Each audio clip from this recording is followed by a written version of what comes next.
chất dục sinh. Nhân danh Cha và Con và Thánh Thần.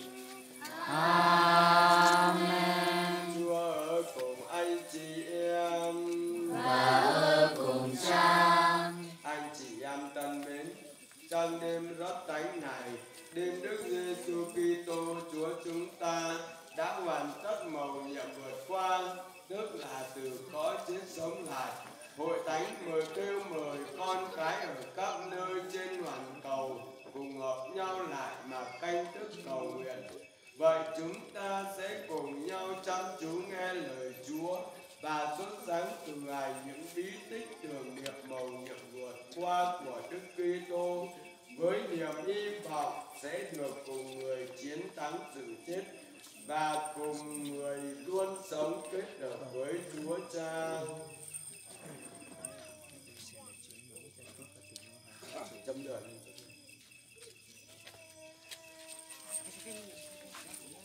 Chấm được.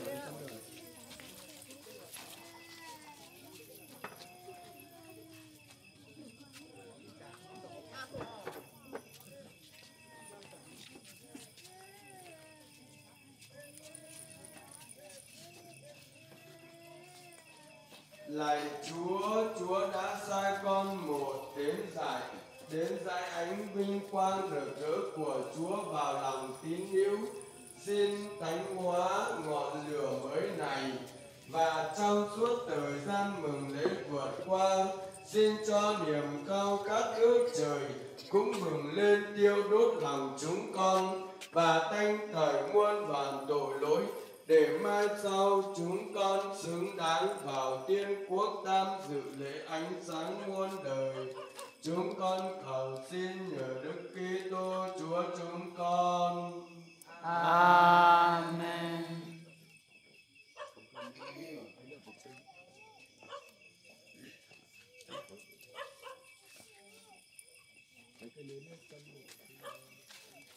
Nhỏ này.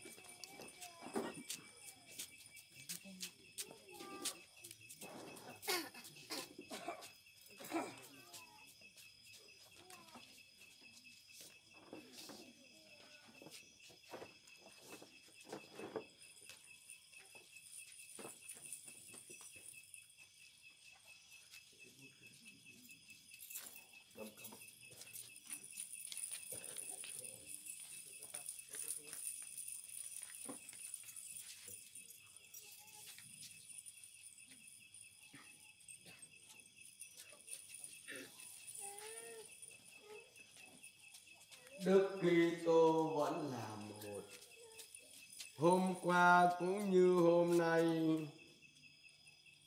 là Alpha và Omega, nghĩa là khởi nguyên và tận cùng. Người làm chủ thời gian và muôn thế hệ. Vạn tuế Đức Kitô đấng vinh hiển quyền năng. Vạn tuế. Amen.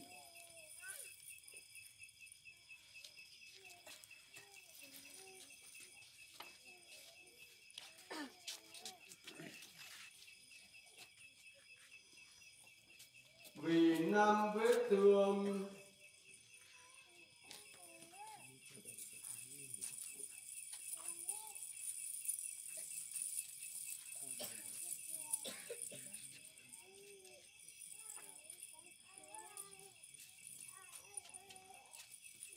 chí thánh và vinh hiển,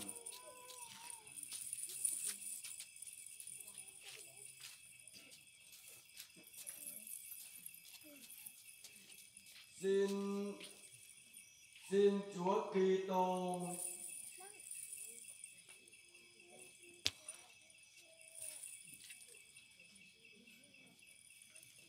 gìn giữ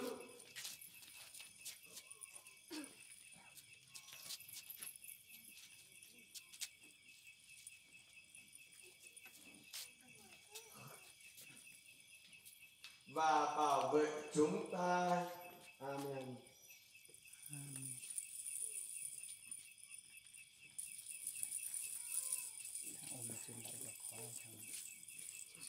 Xin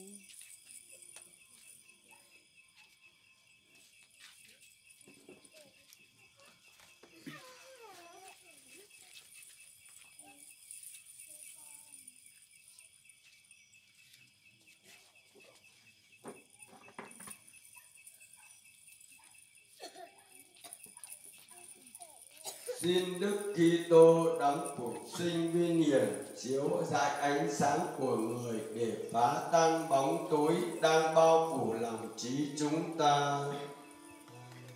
Amen.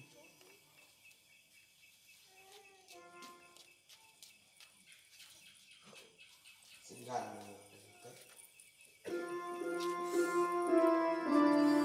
ánh sáng Chúa Kitô.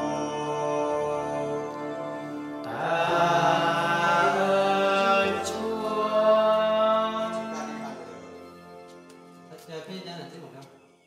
Hoặc ca tụi con Đi ba giờ từ để cho lên lên.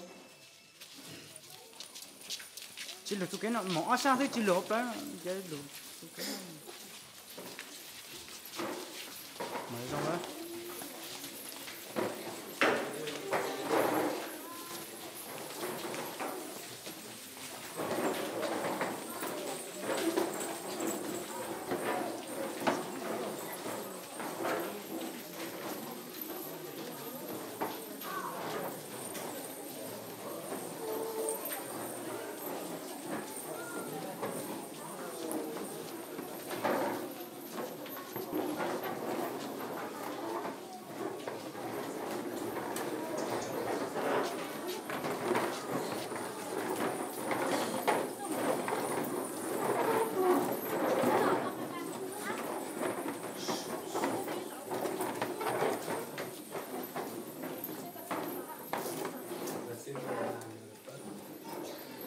Đang hôi.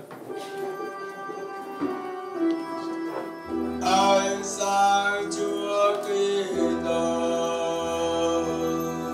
Ta ơn Chúa. Xin mời chúng ta thắp nến. Chơi tròn chơi dễ chịu. Em run đấy. Trong chim.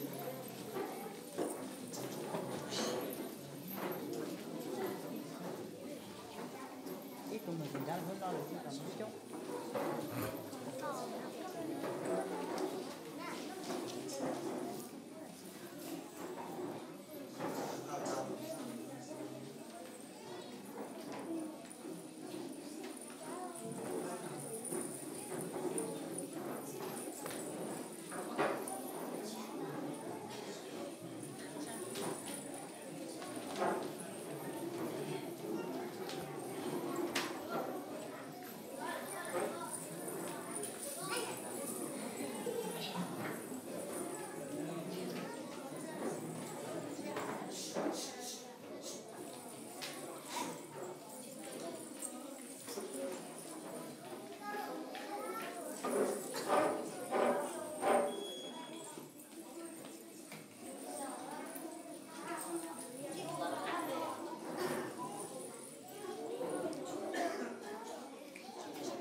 Ánh sáng Chúa Kitô.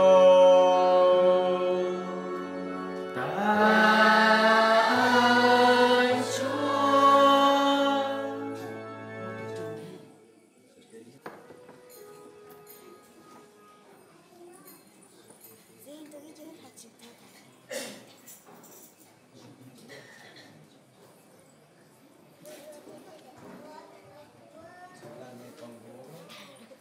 Thiên đường phục sinh.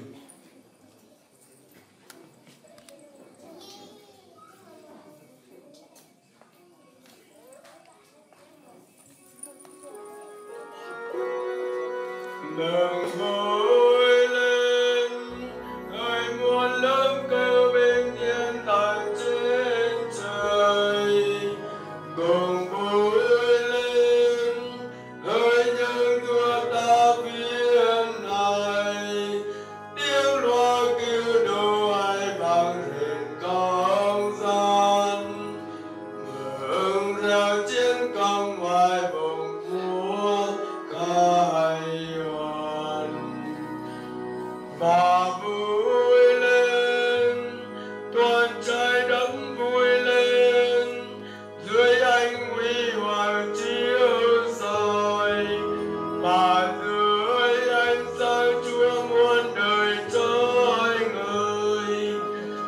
dân ca vui chủ để hân hoan đường ơn toa ly xa miền tối u sầu cùng vui lên ôi mẹ ôi thánh vui lên uy nghiêm trong muôn ngàn ánh quang khắp nơi cung điện hài hòa vang lên ngàn muôn tiếng ca reo mừng của nhân trần hợp nhau đây đôi xin anh chị em rất thân yêu đang mất choáng tâm ra nguồn sáng này hết tâm kêu xin cùng Chúa uy linh ta thiết con xin làm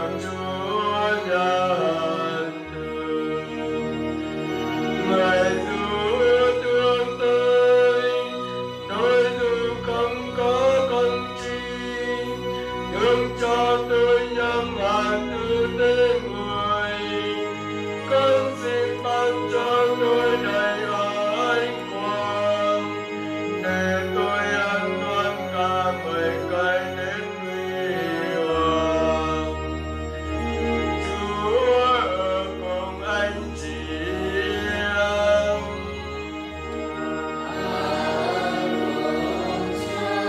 hãy nâng tâm hồn lên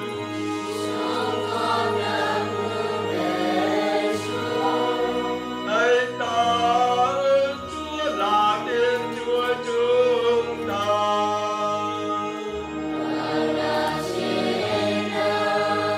Thần là chính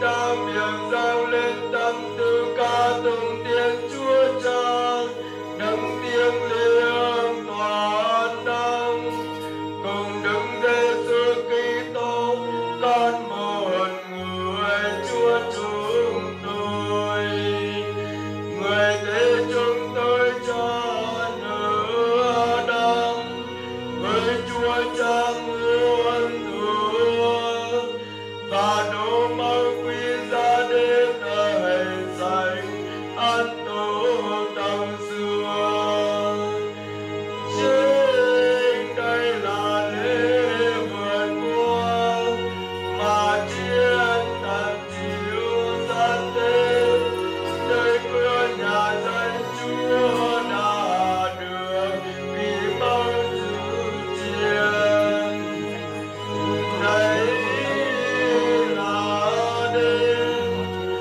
mà trong chúng tôi là con cái Israel con ly ai càng thương Chúa đã cho tiên qua biển đỏ vẫn cố chân chính đây là đêm nhờ ánh sáng còn lửa tiếng xua tan bóng đèn ngồi lối nhân gian đây là đêm mà hôm nay anh tin cậy nơi Chúa Kitô cầm trên trần gian được kêu toàn đến cả bên nhớ ván tới tâm tội kiên được ơn tiếng giơ về hầm gạt của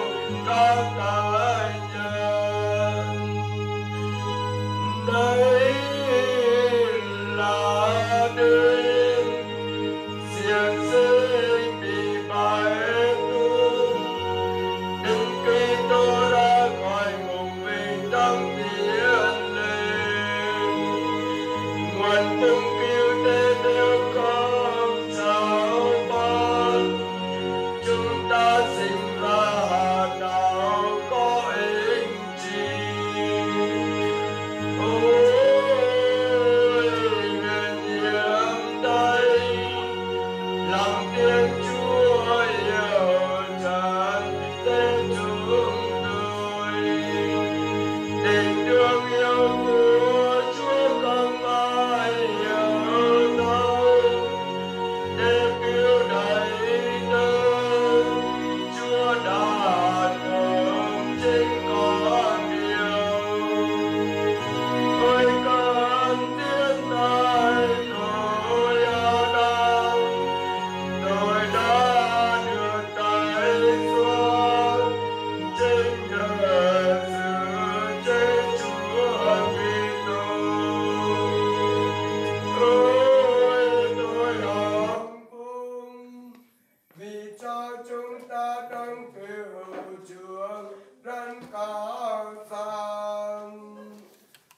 đem tận đại cùng chỉ người biết giữ Chúa Kitô từ cõi chết đã bình thản.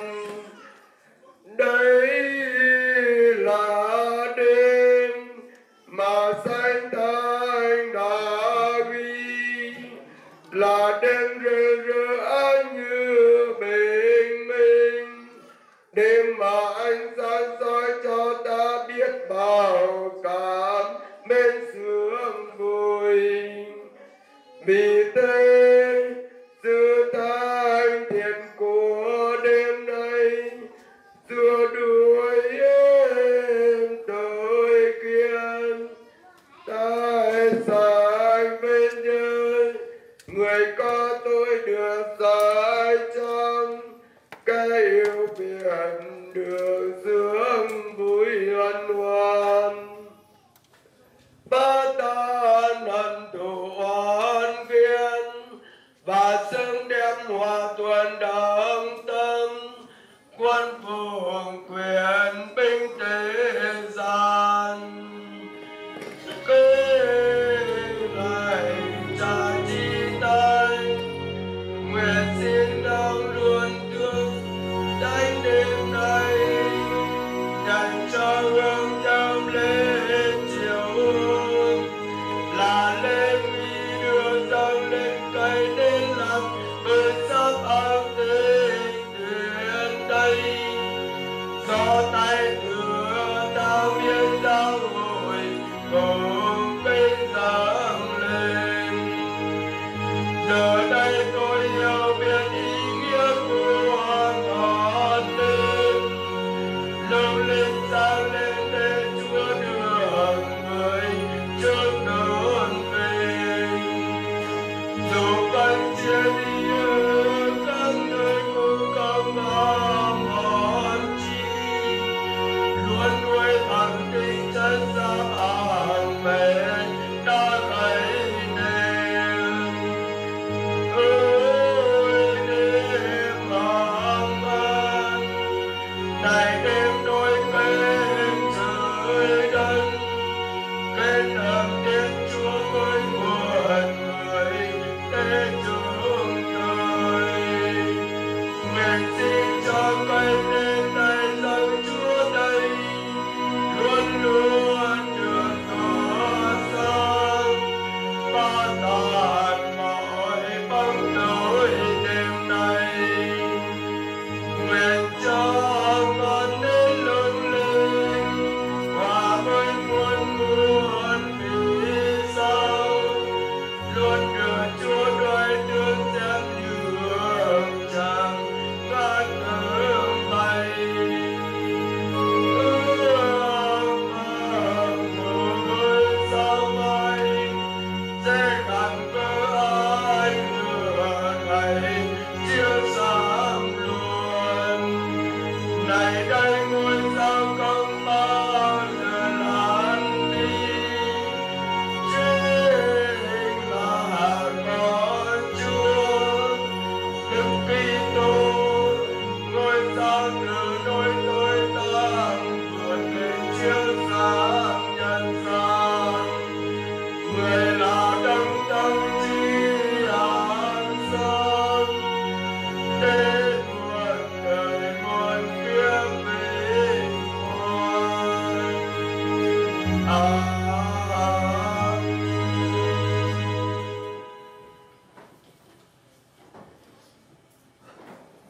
Phần 2, phần phục vụ lời Chúa. Xin mời tất cả chúng ta sẽ tan đến.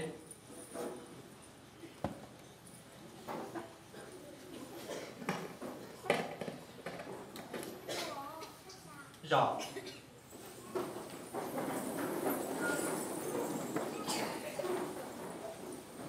Xin Chúa ngự nơi tâm hồn và môi miệng của chúng con. Chỉ tên mà luôn địa tên mua tua chảy chỉ tao xua, chỉ mua đã chỉ nhỏ họ luôn địa tên, luôn hiến xứ trong đun đi, hoa tài đun lúc chữ gì, yêu sầm lại đen, hoa tài đu hai tia, cú xá cỏ mua khó bỏ kế, mà giờ mua khó bỏ kế tua qua tay tu bỏ hai tiền khó bỏ kế do ý khỏi trong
Chúng ta dâng lời cầu nguyện. Lạy Chúa, Đức Chúa đã dùng ánh vinh quang của Đức Kitô sống lại, làm cho đêm tanh này rực sáng. Xin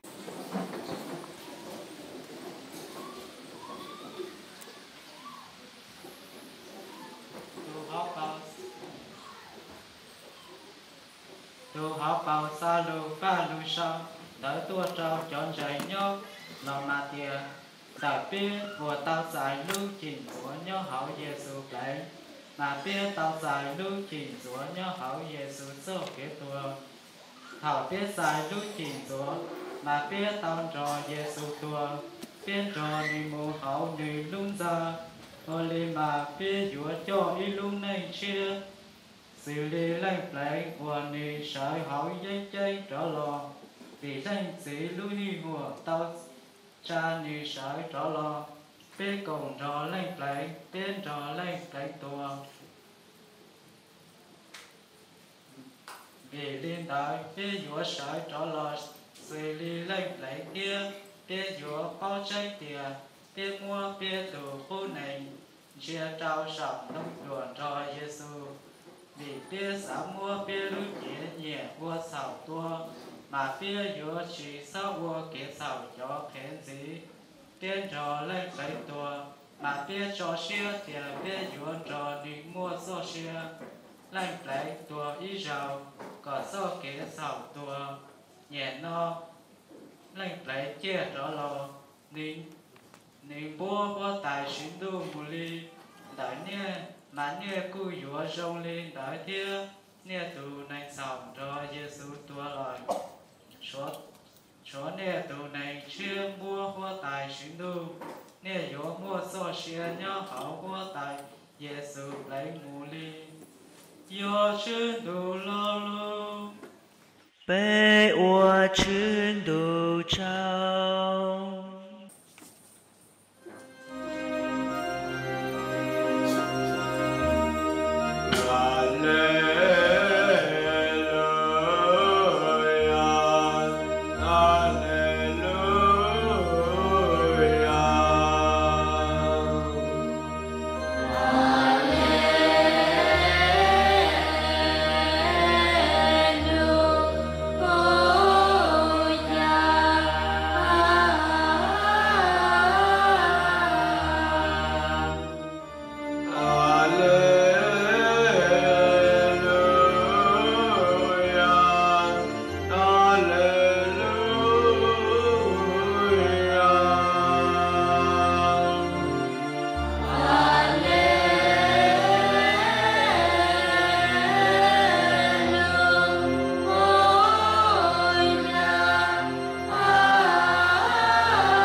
Ca đoàn hát đắc ca.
Cha chủ tế đọc phúc ơn và dạ.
Chúa ở cùng anh chị em và ở cùng Cha. Tin mừng Chúa Giêsu Kitô theo Thánh Marco.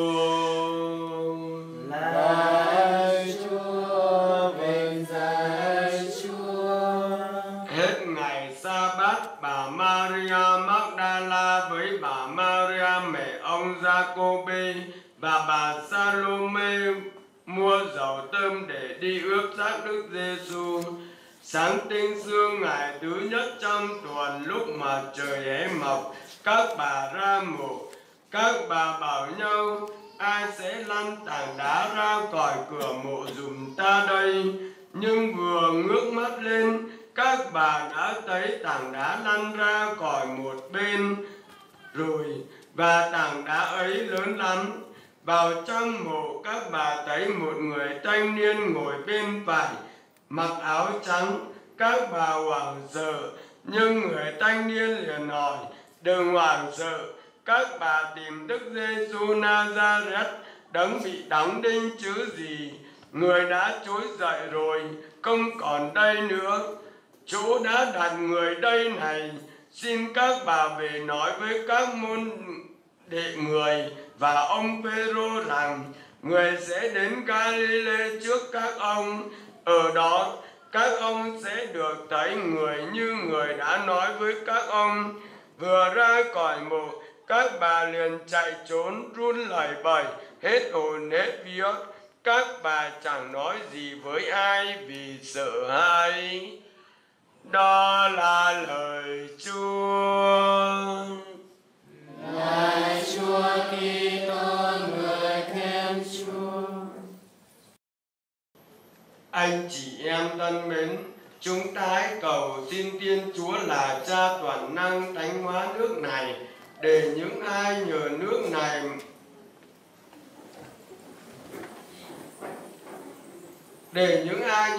này mà được tái sinh cũng được hợp đoàn với con cái Chúa trong Đức Kitô.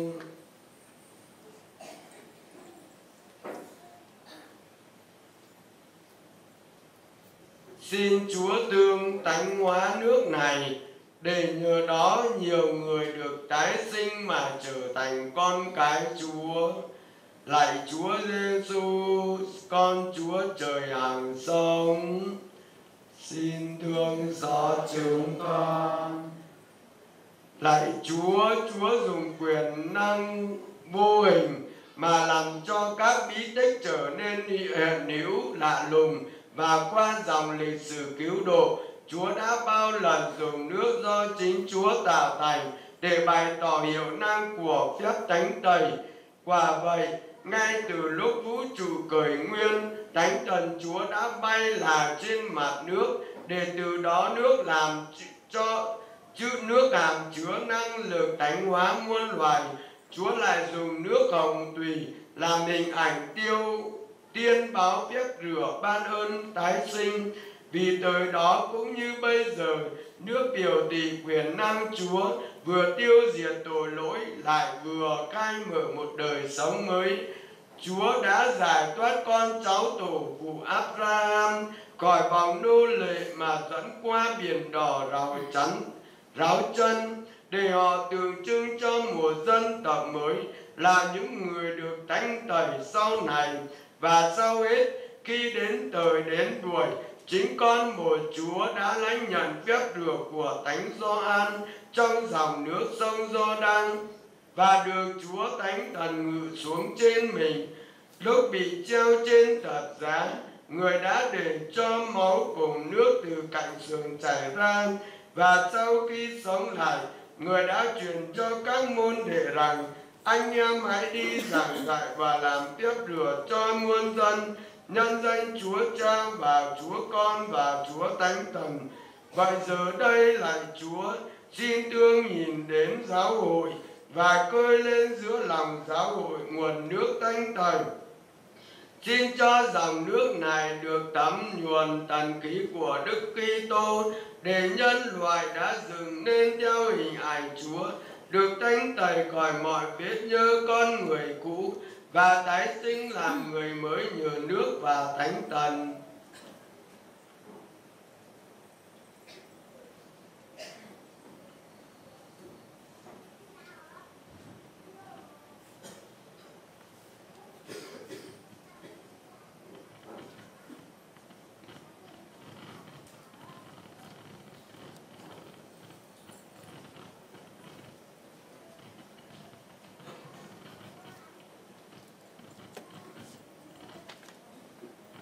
Lạy Chúa, nhờ công ơn con một Chúa, xin cho nước này đầy tràn sức mạnh của Chúa Thánh Thần.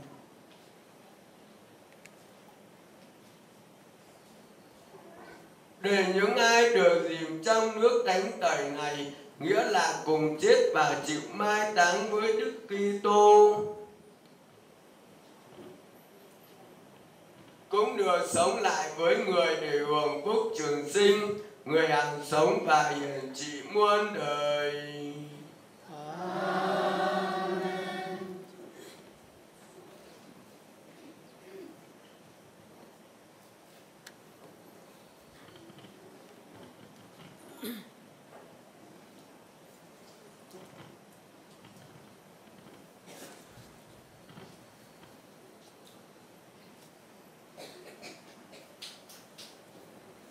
Anh chị em thân mến, giờ đây chúng ta cầu xin Chúa thánh hóa nước này để chúng ta rời trên mình mà nhớ lại bí tích thánh tẩy ta đã lãnh nhận. Quý xin Chúa đổi mới chúng ta, giúp chúng ta luôn trung thành sống theo ơn thánh thần mà người đã ban.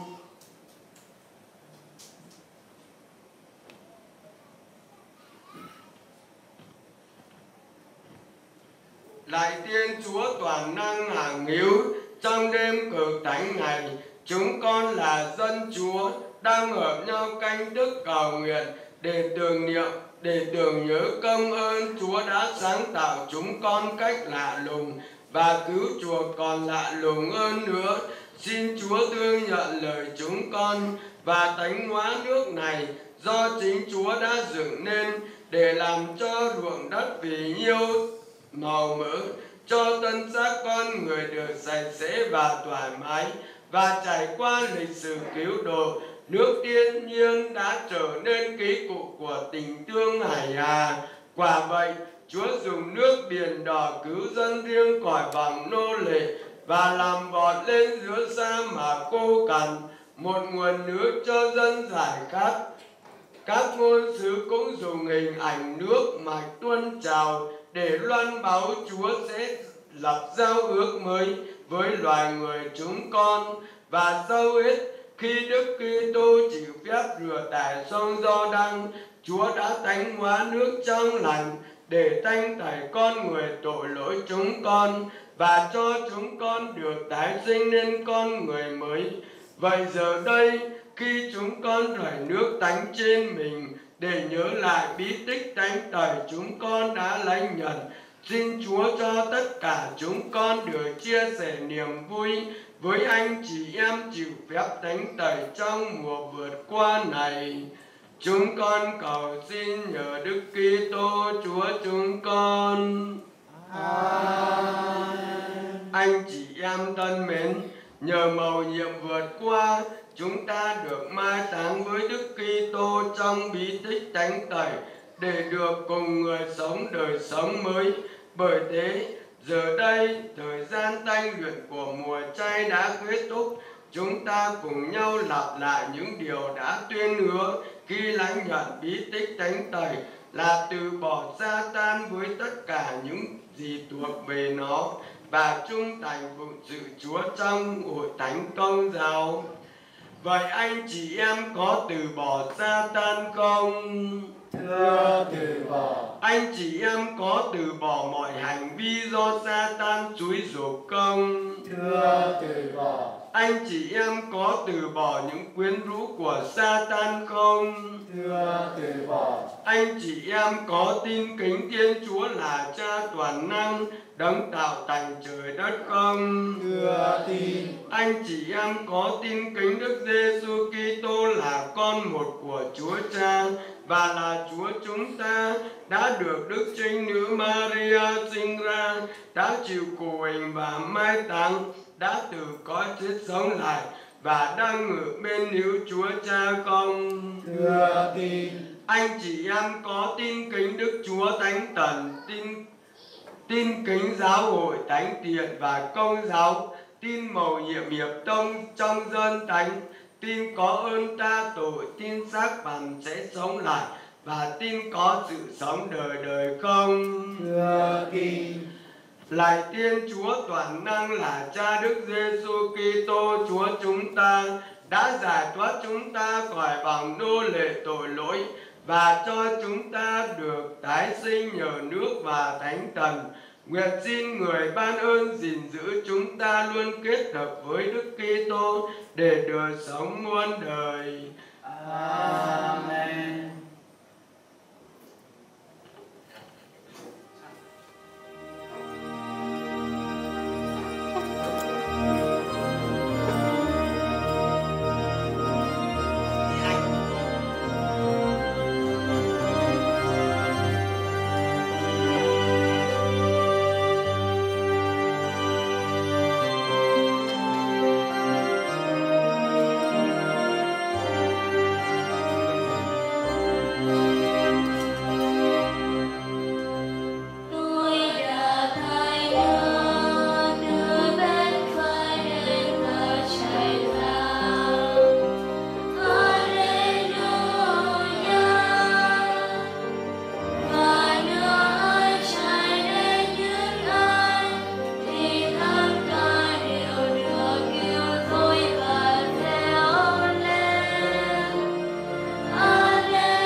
Alleluia,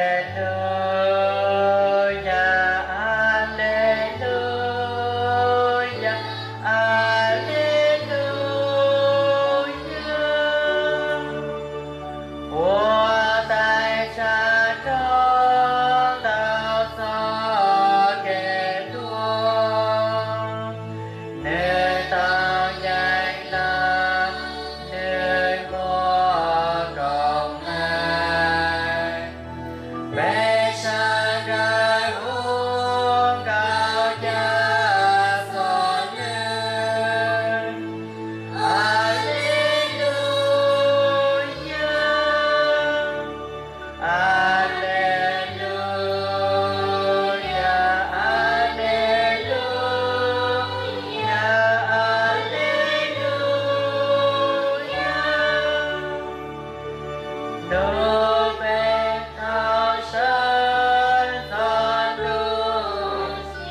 chứng từ do từ xa